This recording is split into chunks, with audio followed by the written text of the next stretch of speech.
ଏହି କାହାଣୀଟି ଯେତେବେଳେ ମୁଁ ଅନଲାଇନରେ ଟ୍ରେଣ୍ଡିଂ କରୁଥିଲି ସେତେବେଳେର।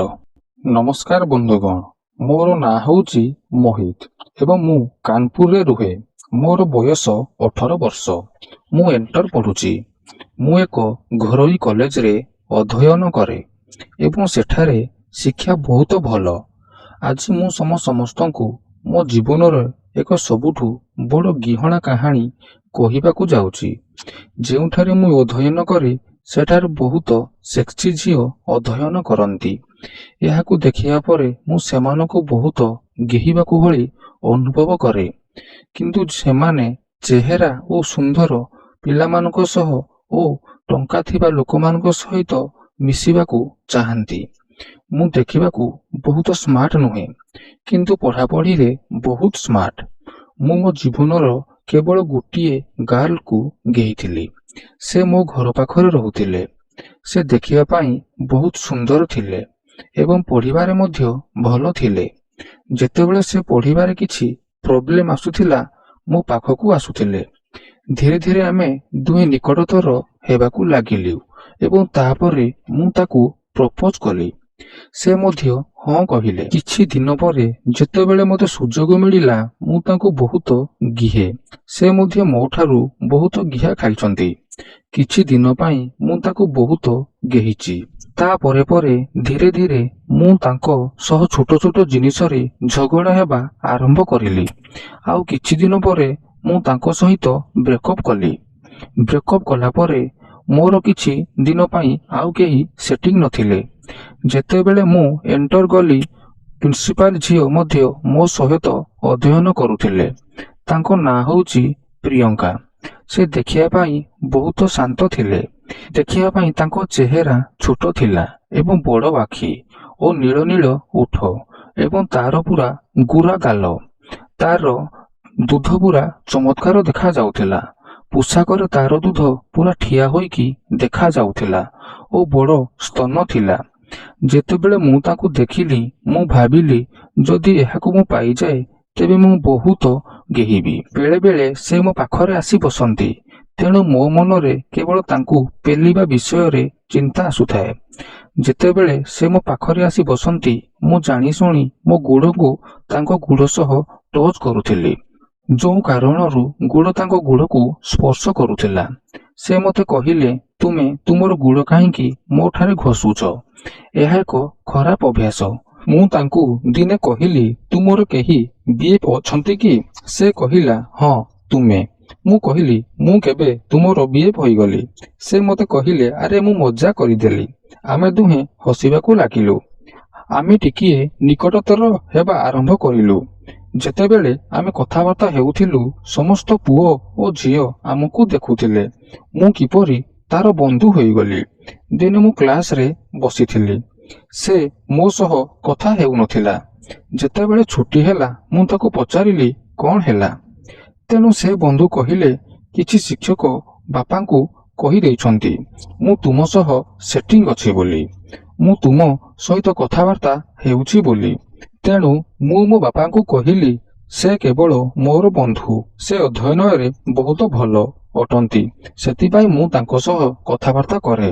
ଅନ୍ୟ କିଛି ଗୁରୁତ୍ୱପୂର୍ଣ୍ଣ ନୁହେଁ। ବାପା କିନ୍ତୁ ରାଜି ହୋଇ ତାଙ୍କ ସହ କଥାବାର୍ତ୍ତା ନ କରିବାକୁ କହିଲେ। ତେଣୁ ମୁଁ କହିଲି, ହଉ ଠିକ୍ ଅଛି। ମୁଁ ତାଙ୍କୁ କହିଲି, ଯଦି ତୁମେ ଚାହଁ ମୋ ନମ୍ବର ନିଅ, ତେବେ ମୋତେ କଲ୍ କରିବ। ତେଣୁ କହିଲେ, ହଁ, ଭଲ ହେବ। ମୁଁ ତାଙ୍କୁ ମୋ ନମ୍ବର ଦେଲି।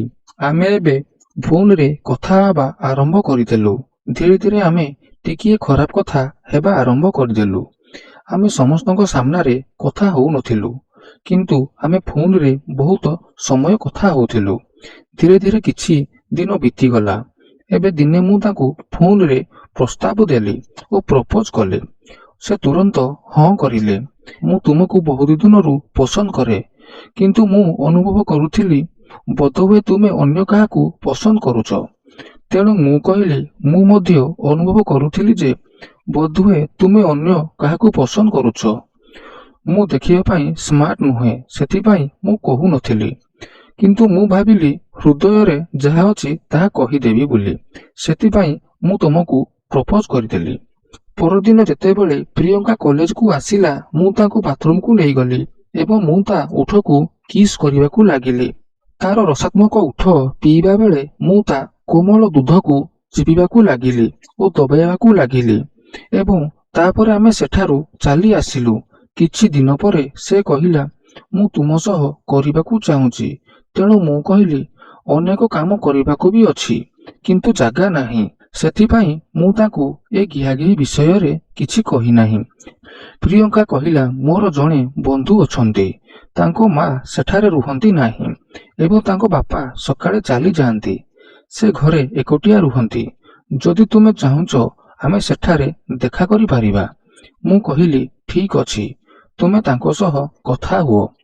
ତାପରେ ସେ କହିଲା, ମୁଁ ତାଙ୍କ ସହ କଥା ହୋଇସାରିଛି।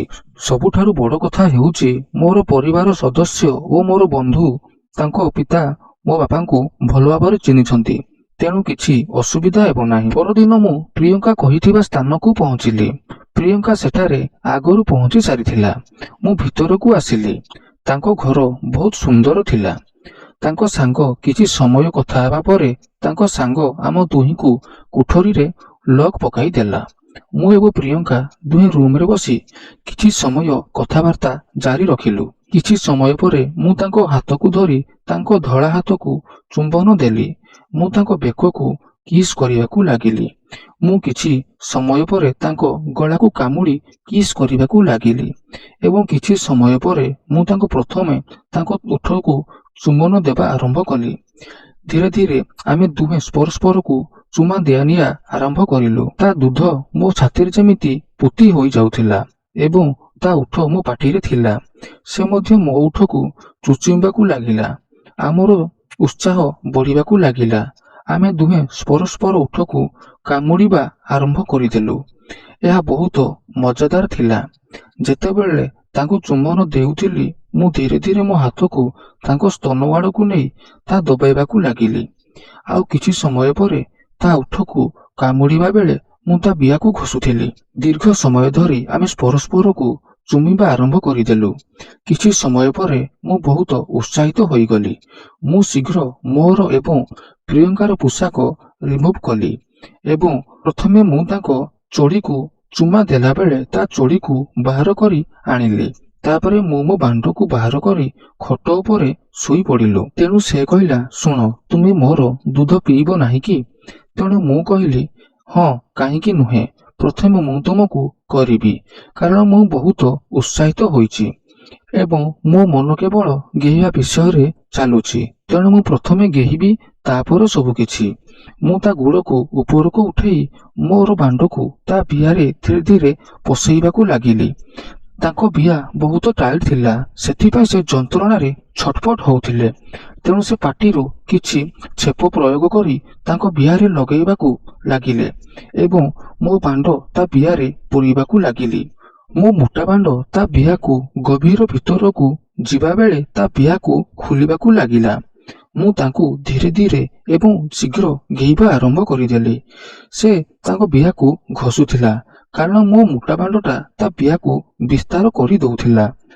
ତାପରେ ମୁଁ ହଠାତ୍ ଏତେ ଜୋରରେ ଗେଇବାକୁ ଲାଗିଲି ଯେ ପୁରା ମାଟି ଥରିଯିବ। ଚଟଚଟ ହୋଇ ଶବ୍ଦ ପୁରା ତାଙ୍କ ସାଙ୍ଗ ଘରରେ ପୁରା କମ୍ପନ ହେଉଥାଏ। ସେ କହୁଥାନ୍ତି, ମୋତେ ଜୋରରେ ଗେହ, ଜୋରରେ ଗିହ ଏବଂ ଅଣ୍ଟା ଉଠେଇ ଉଠେଇ ସେ ମୋତେ ଚୁମ୍ବନ ଦେବା ଆରମ୍ଭ କଲେ। ସେ ମୋର ଗେହାକୁ ବହୁତ ମଜା ନେଉଥିଲେ। କିଛି ସମୟ ପରେ ମୋର ଗେହିବାର ଗତି ବଢ଼ିବାକୁ ଲାଗିଲା। ସେ ଚିତ୍କାର କରିବାକୁ ଲାଗିଲେ। ମୁଁ କିନ୍ତୁ ମୋର ଗେହିବାର ଗତି କମ୍ ହୋଇନଥିଲା। ମୁଁ ତାଙ୍କ କ୍ରମାଗତ ଭାବରେ ଗେହି ଚାଲୁଥିଲି। ତା ବିଆକୁ ଜୋରରେ ଗେହି ଚାଲୁଥିଲି। ସେ ଖାଲି ମମି ଓଃ ଆଃ ହୋଇ ଚିତ୍କାର କରିବାକୁ ଲାଗିଲେ। ତାର ବିଆ ପରା ଫାଟିଯିବ, କିନ୍ତୁ କିଛି ସମୟ ପରେ ମୋର ବାହାରିବାକୁ ଯାଉଛି। ତେଣୁ ମୁଁ ମୋ ବାଣ୍ଡକୁ ତା ବିଆରୁ ବାହାର କରି ମାଷ୍ଟରବେସନ କରିଦେଲି। ଆଉ କିଛି ସମୟ ପରେ ମୋର ସବୁ ଜିନିଷ ତାର ବିଆ ଉପରେ ସବୁ ଢାଳିଦେଲି। ମୋର ବାଣ୍ଡ ମଧ୍ୟ କିଛି ସମୟ ପରେ ଢିଲା ହୋଇଗଲା। ମୋର ଉତ୍ସାହ କମିଗଲା, କିନ୍ତୁ ପ୍ରିୟଙ୍କାର ଉତ୍ସାହ ଏପର୍ଯ୍ୟନ୍ତ କମି ନଥିଲା। ସେ କହିଲା, ମୁଁ ତଥାପି ଶାନ୍ତ ହୋଇନି।